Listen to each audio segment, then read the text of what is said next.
Akum akhang ilunaw Thinglhang Gam, Zalai thangsa tonlai ipu pathen asat Zalengam. Vengbit din khangdong tampi Chullou, Chung mangpan phatthei neibon.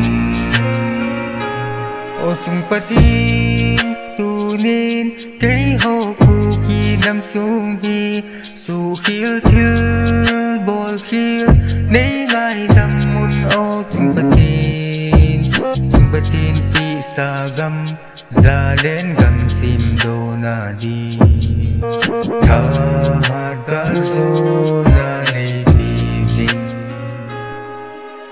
Zalai thanggjing Zalai pahjing Chullou Zalengam thang ki trôi xe lên igam dia ki phindi lung tha đầy nadin tâm rộng lên.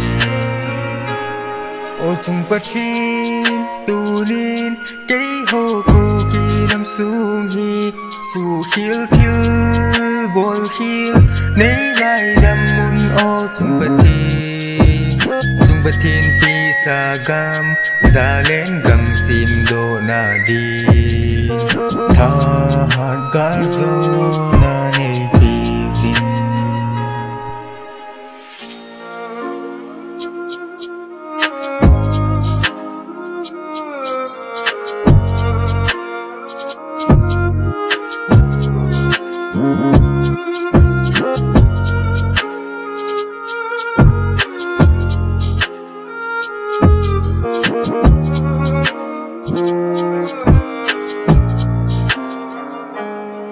Chung pathen tunin Keiho Kuki nam hi Suhkhel thilbol ngaidam mun Chung